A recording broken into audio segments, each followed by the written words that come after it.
hashtag Race for Wanza Doughnut Dash 5K race will happen next Saturday, April 23rd at the South Windermere Center in West Ashley. The race, which is going into its 7th year, honors the legacy of Tywanza Sanders, who died during the shooting at Mother Emanuel AME Church in June of 2015.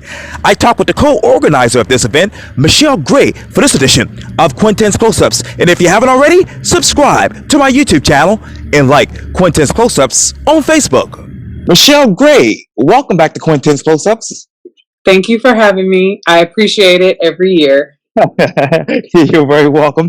You talk about years. Obviously, we're talking about the Race for Wanza, which is a Doughnut Dash 5K that's held in West Ashley every year on behalf, obviously, of the legacy of Tywanza Sanders, who unfortunately was killed in the shooting at Mother Emanuel AME Church on June 17, 2015.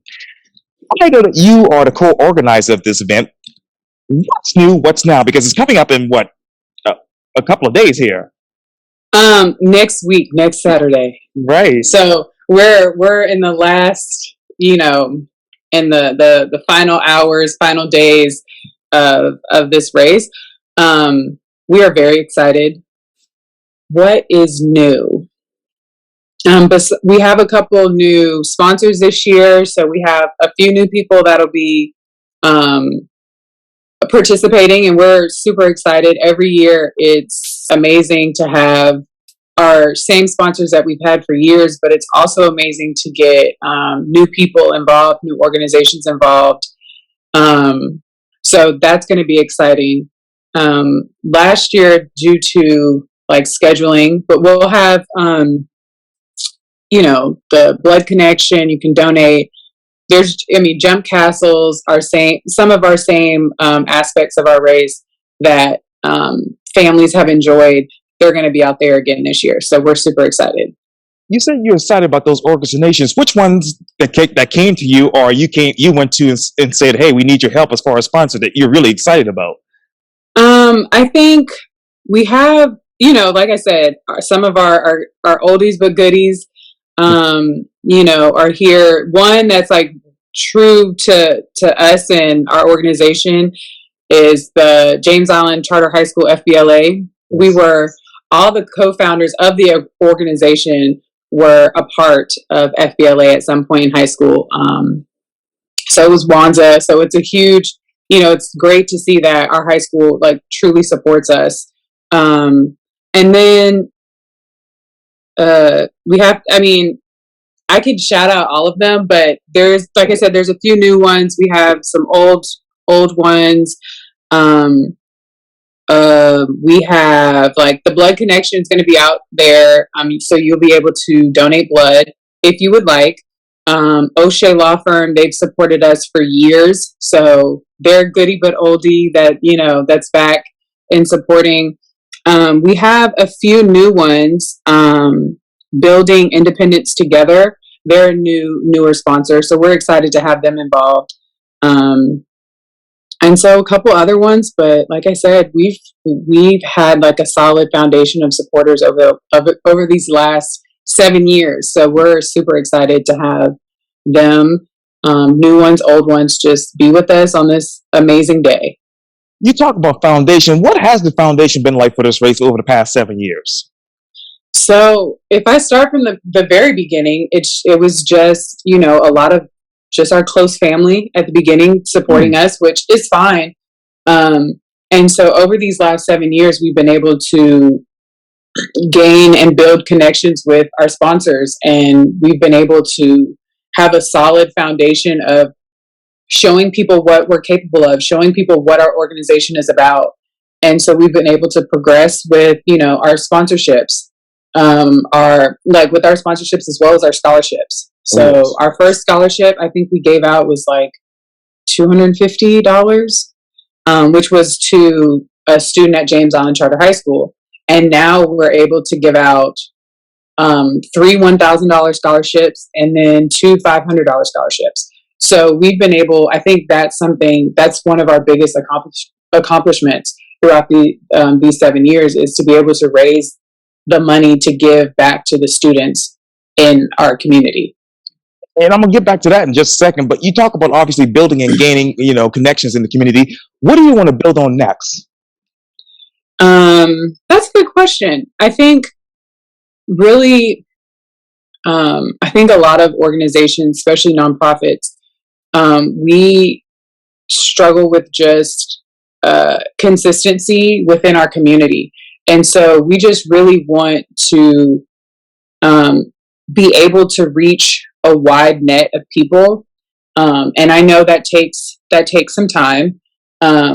But through events that we're doing, like, Race for Wanza, we're able to show people like, hey, we're just not just a pop-up organization that's just going to take your money. We're here to stay, and we're here to continue the legacy of Tywanza, but also give back to our community, in which is, education with kids and, with the children of our community, to be able to go to college and to be able to learn how to network and get them ready, SAT, ACT prep.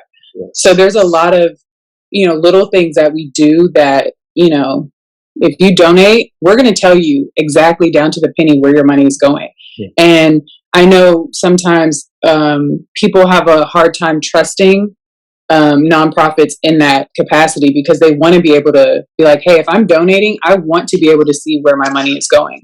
And we are a grassroots organization. So if you donate $1, we can tell you where that dollar is going. If you donate $5 or however much you're willing to donate, we can tell you where that money is going, to show not only you, but the community and the world and social media, like what we're doing. Social media is a huge platform for us. So we're able to be like, look, you can go on our Instagram at any time and you can see like the different things that we're involved in, whether that's supporting other organizations who support us, or just being like, hey, this is what's going on, in Charleston or whatever. We're able to do that. With these struggles in the community, Michele, how are people able to trust your nonprofit organization? I think it's with consistency. Consistency and showing like, hey, we're here to stay. Like I said, this is 7 years. This is our 7th year for this race. So we've built it, and we can show you kind of like our transition to where we've started. And I think that's important. Consistency in the community to show like, hey, we're here to stay. This is what we're doing. We're going to continue to do this.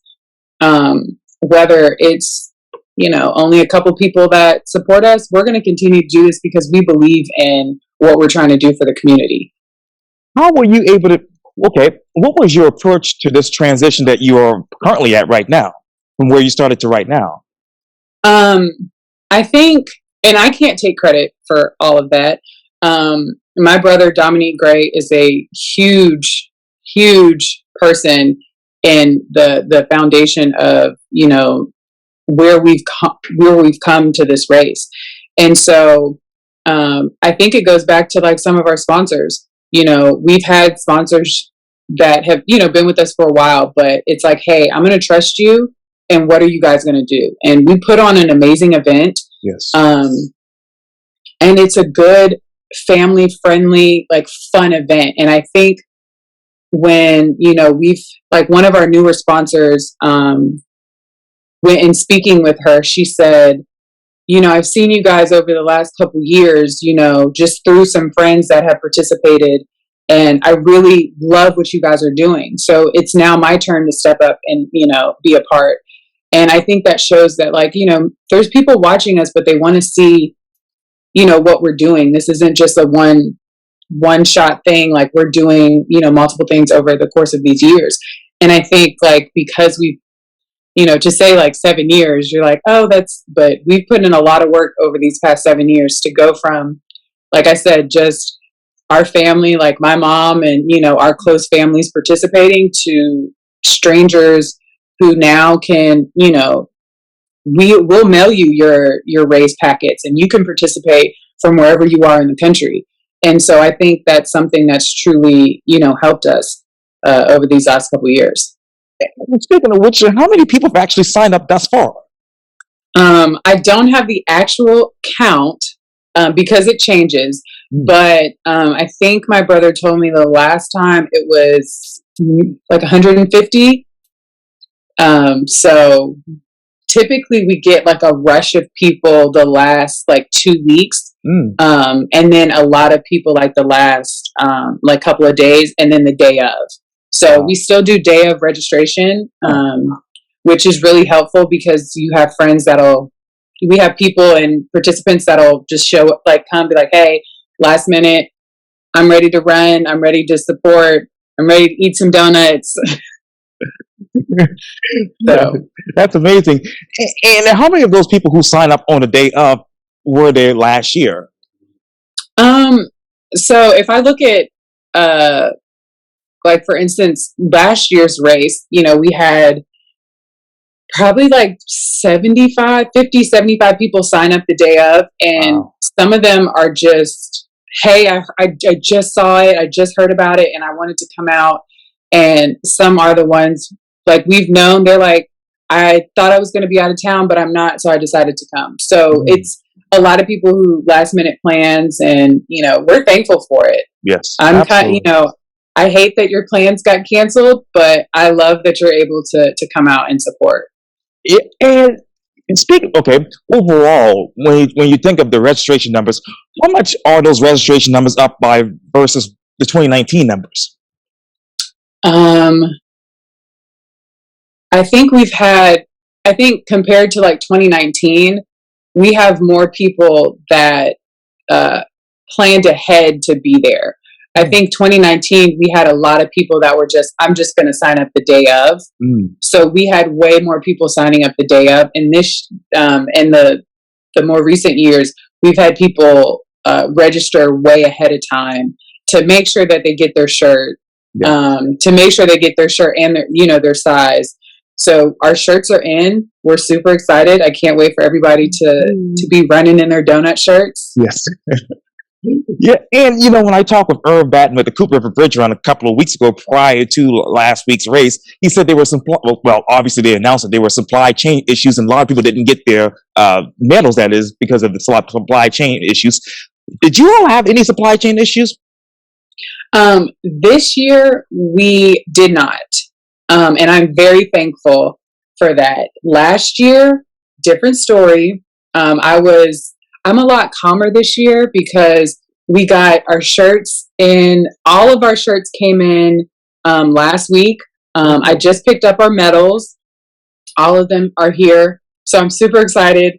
And we've gotten all of our swag bag stuff like all ahead of time. I think last year, the week of, we were still getting all the shirts didn't come in at the same time. So it was really stressful last year. This year, going over what we can do better, I spoke to my brother and I said, I want the shirts in as, at least 2 weeks ahead of time, so that if there are issues, and, sometimes things happen. Yes. And thankfully, the last box of shirts last year showed up literally the day before. So that had my anxiety like skyrocketed. But, one thing I was like, let's see if we can get people to register way ahead of time to get an early number count for shirts. Yeah. And try to get the shirts in as early as possible. And you talk about those things that you want to do better. What things do you want to do better that you didn't get to do in 2020? And 21. So what can we do better? I think when the race got kind of postponed in 2020, it kind of gave us a little more time to organize just kind of like our flow of how we do the race. And with that, we were able to kind of reorganize like the start line, like how we have things set up. So over that time, we've been able to kind of like tweak it. So sometimes I'm like, hey, I think, it was a benefit to be able to tweak some things and kind of work on some things a little bit longer. So really I think last year we've had like just a better flow of kind of start to finish. And sometimes it does take a couple years to kind of knock out those kinks, and it's little things, and we're still working on things. Yeah. We got the whole crew some walkie-talkies. So well, instead of, using our phones, sometimes, Yes. it's hard and we need to a little bit faster. So we got Right. the whole crew some walkie talkies. And so hopefully that helps with just like communication a little better. And, we're always looking on like ways to improve. And sometimes you kind of have to go through the whole day to be like, we need to work on that, or we need to do this better. So we've really been able to kind of organize the flow. Yes, and indeed. so I'm kind of thankful for like the pushback, because we're like, okay, what do we need? Can we get, in 2020, we were able to kind of get a couple new sponsors because we kind of had a little bit more time. And then, we were able to gain a lot of people, because that's when we started sending, we're like, hey, we can virtual. You still want to participate? You're not going to be in town, with COVID, people didn't want to travel. That's fine. We'll mail it to you. You want to participate? We'll mail it to you. So we have like a good group of people.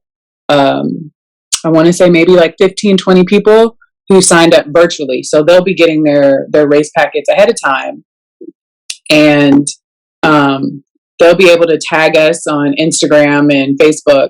So we'll be able to still see them the day of the race, or they can send us video of them running and we'll post it, throughout the day for the race. So we're super excited about that.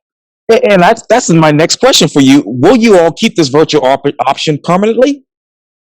Yes. So that was something we talked about, and I truly loved that aspect when we did the virtual the first time in 2020.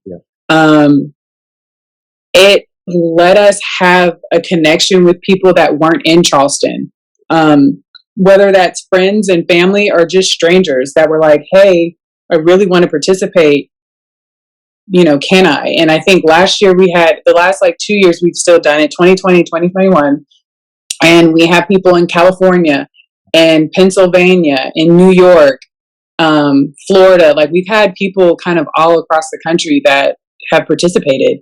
And it's been amazing because they take pictures in their swag and their shirts and their medals, and they post it. And it just warms my heart that, we have strangers across the country that really see what we're doing and they like what we're doing, and they're going to be in their Race for Wanza swag to participate with us. And so what type of connections have you made over the past 2 years? I know it's a redundant question there, but I think we've been able to, our current connections, we've been able to just build them a little bit stronger. But like I said, we've been able to reach, with COVID, we've been able to reach kind of like a bigger group of people. And that's amazing because during this time, so many people were like, hey, I want to participate in an organization that I believe in. And if you guys are going to give me that opportunity, I'm going to be right here. Wow. And speaking of obviously registrations, how many slots are still open for next week's race? We do not have a cutoff. So there's still plenty of time. You can still register online up until next Friday night. So the 22nd at like midnight. And then if you are like 11:59. And so if you don't meet that deadline, then you can come out and register the day of, and you'll be able to, we tend to have extra shirts, but you're not guaranteed a shirt. We always tell them, like, if you register the day of, just come back. And if you weren't able to get it at the beginning, we should be able to have some at the end for you. I know you're not a runner, but what more have you learned about running and races since becoming a co-organizer of this race? That it's not easy. I do know that, like yourself, you're a runner. You kind of have to build it up. You have to keep it up. And I definitely think, especially in Charleston, the weather plays like a huge part in how runners perform. Last year in August, it was so hot when we did the race, and that affected a lot of people's times just because it was hotter than usual. Typically we do the race here in the spring, March, April. And so the weather does affect runners. Also, if they participate in the competition part with like eating the 12 donuts, that affects you with, whether it's going to come up or not. So, and just people have their I like to see when everybody's together right before the race starts, everybody kind of has their own their ritual of what they do individually before the race. And I think it's amazing to see so many different people come together for a common goal. And really that's running or walking and having a good time. And just to kind of look like, I always pan the crowd and you see everybody and they're, some people are, like, okay, got to get my music right. And I think it's amazing how so many people enjoy the same thing, but it's all different. What's different about the competition aspect of this race versus the actual race now? So if you participate in the competition, whether it's individual or a team, you have to eat 12 donuts. So that's really the difference between just the regular part and the competition portion. And we have, separate medals for people. And, that's another thing that we're like tweaking every year is making sure, making sure we're like, hey, you ate these donuts, you ate this amount. So that's something that we're always working on too, because sometimes it's kind of hard to keep up. Some people really fast. You think about it, like 5K really isn't that long when you like think about it. And some people get it done super quick. So you kind of have to be like ready to be like, okay, boom, boom. Right. Who's eating what, who's doing what, who's in the competition, who's not in the competition, just so we get everybody's times correct. Cool. And they get the medal that they deserve. Wow, that is really, really amazing. Let me ask you this, because you told me in 2019, during your first appearance of Quintin's Close-Ups, actually right here, we did it right here, that the Doughnut Dash 5K hashtag race for Wanza is not easy to plan because it takes obviously a year to plan the entire event. What is your secret to really plan for this in 1 year? And this year we did it in less than a year because we just had our race in August. So I think it's really about being organized, right? Knowing kind of, and now we kind of have a system and a flow, particularly with like me and my brother, we have a flow, like, this is what you need to do. This is what we need to do. And almost like a checklist, almost like this is what needs to happen right away. And then everybody in the organization literally gets together right after the race and we start going over, things maybe we need to change, we need to add, and kind of hashing out some of those details right away. So we literally have the race, we pack up, we all go back to my house and we're like, okay, boom, this is what we need to do. What's the date? And we pick the date. By the end of that, those 2 hours or however long it takes us, by the end of that, we have picked a date. And so it's after we pick that date, which is the biggest thing we need to do, and then we look at what else is going on in Charleston too. We have a couple of dates, and we always want to do it either a couple weeks before the bridge run or a couple weeks after, just to give people a rest time in between. So we kind of go around the bridge run, and then we pick like, hey, like, let's look at what else is going on in Charleston. And then we start it. We're like, hey, boom, we start hitting up our, I think we give everybody like a week rest, because I tell my brother I need a week. I need a week rest. And then we start back with our sponsors and, seeing what we can do differently, whether it's, just be like, hey, we need to plan to have this, plan to have that. And so really organization and, having a person you trust to do this. My brother and I, we love each other. This race makes us kind of maybe hate each other at some points, because sometimes we're so passionate about it and we get so frustrated. And so we've been able to kind of work out our flow, like our ebb and flow with me and him. And so we kind of, once we do that, it's just about hitting people up kind of like right away to kind of, so that we have these different organizations so they can plan to be a part. Yeah. And from the 2019 race, let's say, for instance, what do you want to change and what do you want to add when it comes to this race? What do we want to change? What do we want to add? I think adding we want to get more people involved. And I think that's still that's going to take some time as well. Get as many people involved as we can, get different organizations that we may not have reached before, get them involved. Excuse me. And then, like I said, we've changed a lot of how we kind of organize. And that was just on, some of the back end stuff. And I think that's really helped us with the organization, right? We have to be organized. We have to be prepared for kind of anything that can happen.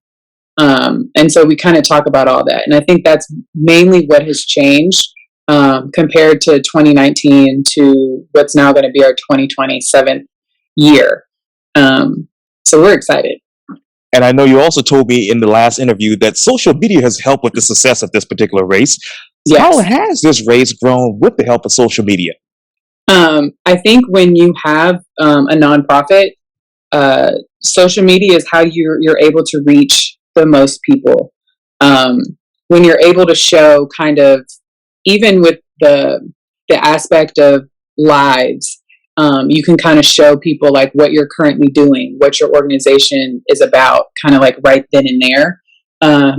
But you're able to reach people with the help of hashtags and, with Instagram, with Reels, and with Facebook, with sharing. You kind of reach a different group of people that you don't always reach. I think we reach a different group of people with Facebook, and I think we reach a different group of people with Instagram. Sure. And we're gonna be true to that until the end. We love it. It's not always easy with social media. They change the algorithm and all this stuff, so it's kind of keeping us millennials on our toes. But we're still able to kind of use it to our benefit. Sometimes, it's hard to, you want to live in the moment of like what you're doing for the community, and just you want to be present, but also we want to show people what we're doing, but we want to show them the right way. And in a way that everybody's like, oh, look what they're doing. So they're able to share, they're able to, do whatever they need to do to spread the word. How do you live in the moment when the race is happening? You said, how do I? Yes, ma'am. Sometimes it's very hard. Because there's so much going on. Yeah. But during the race, I kind of during the event, I kind of just stand back and just take a minute to myself to be like, okay, take that sigh of relief. Like, yes, we've reached this point. And sometimes, of course I still miss stuff, but sometimes it's a blessing to kind of just sit there for a moment and just be like, look at what we've accomplished. I just looked at my mom the other day when I was looking at the boxes of shirts in the living room, and I was like, I cannot believe that this is year 7. Where has the time gone? And I can't believe we were able to pull this off for 7 years. Hopefully we'll get as big as the bridge run one day. Yeah. But truly, it's about the community that we build with this, the networking, family friendly, just kind of like our event feels like you're going to a family's barbecue. Yes. You're able to kind of relax, and you're able to talk and kind of mingle with people you haven't seen in a while, because we do have people that come in from out of town and just have a good time. Yes, indeed. And speaking of time, you talk about the 7 years. Obviously, Miss Felicia Sanders and her husband are on site most of the time for the event. Yes. What do they think about this event 7 years later? They are extremely proud of us. And that means the world to not only myself, but the rest of us. Miss Felicia and Mr. Tyrone, they help us. Miss Felicia helps get the swag bags ready.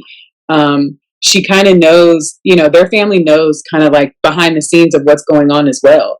And it's just a blessing that they're there, and huge part of Wanza's family comes in from out of town. Wow. And we love it. I'm so blessed that they're there. I'm so blessed that they've allowed us to be a part of their lives all these years later.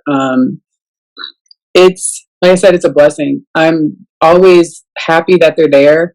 I love them. They are my family. They have, like I said, they help us. They pack bags. They help us organize. Like, whatever we can do, is what they say. We're here to help. And, we do the same for them, because they have a nonprofit as well. Right. And both of, they're a sponsor for us. Yes. And, we do a lot of work together. And it's amazing that, two organizations that really and truly have a common goal, which is continuing, Tywanza Sanders' legacy, and just putting on events that mean good to the community. And you can see so many people come together is what we do. Absolutely. I hope to get one day to get Ms. Sanders here on Quintin's Close-Ups. But the youth, you said in the last interview with me, that is the future of tomorrow. How did this race for Wanza, fit into their future? With the kids, so, and I don't want to say kids, because some of our scholarship winners are now young adults. Yeah. They come back and volunteer. And I think that's huge for us. I think that shows that we truly care about them and where they're going. I think, was it like last year, a couple years ago, I ran into one of the scholarship winners, their parents. She was like, "Hey, do you remember me?" I was like, "Yes, you're, so-and-so's mom."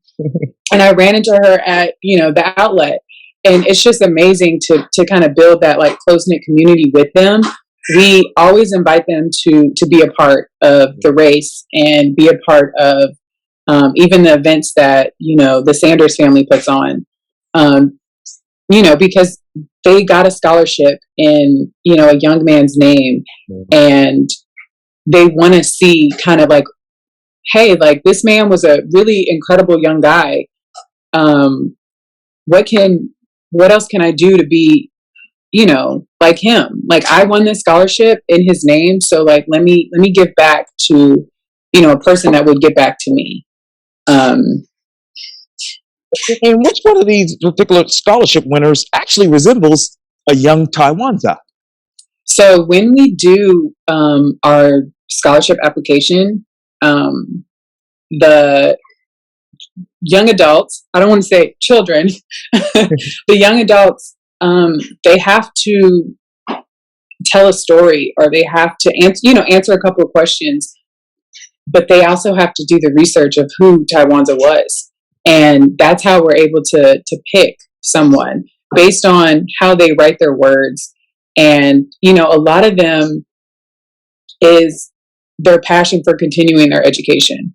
And, their passion to they, a couple of them have said, I want to live up to someone like him. Mm. And he was a regular guy, but he meant a lot to so many people. Yes. And to hear, these young adults say, like, I just want to be similar to that. I want to be like that person. And I want to go on and do great things, is amazing, because these young adults never met him. They never met him, and they just know what they've been able to research about him, what they've been able to read about him, and to see similarities. Yes. And that, I think, is amazing, because, we see things and we're like, hey, but I want to be like that. Yeah. And when you're able to kind of like get these real life stories from somebody who is a real person, and not somebody that is kind of like in the distance, like a celebrity, sometimes it's kind of hard to attach yourself to them, but you see a real individual from the same city you're from that graduated from the same high school you graduated from. There's more of a connection there. And needless to say, he was a notable person here in Charleston before his untimely death.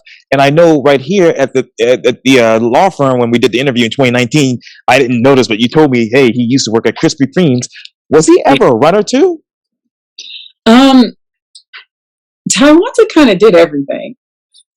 He did a little bit of everything. He skateboarded. Oh. He tattooed. He cut hair. Yeah. So was he a runner? He probably was. I just don't know that off the top of my head. Did me and him run together? No. But that doesn't mean he didn't run with any of his other friends. Right. So if he was a runner, I'm sure he was. And I'm sure he accomplished whatever goal that he set, because that was the type of person he was. He tried anything that his heart felt that he needed to do. He would skateboard through Charleston, through Columbia when he lived up there. Like I said, he learned how to tattoo. There's all these stories that we've heard over these, years of him passing, that it's just like, he never, sat down. He never took a moment. But in him taking his moments, it was him doing these different activities, writing poetry, traveling, visiting his friends in different cities. That was just what he was passionate about, was kind of living his life. And I think that is something that we should all kind of do. Whatever you want to try, whatever you want to learn, do it. Because, you never know how long you're going to be here. But you always want to be able to say, like, I may not have been good, but I tried it because I really wanted to know that. I really wanted to learn how to play that instrument. I really wanted to learn how to skateboard. And that's kind of that's who he was. Yes. And speaking of which, the Doughnut Dash 5K, hashtag Race for Wanza, how has this race changed you personally? I think it's made me a little more patient with people. I think it's kind of hard sometimes to match. I always say, and I have this conversation with my brother, everybody's passion is different, and their levels of passion is different. So that it's made me more patient with people to, like, I'm like, hey, like, we got to do this, like, boom, boom, boom, like, here's my passion. And other people's passion is strong, but it may not match mine, and I can't fault somebody for that.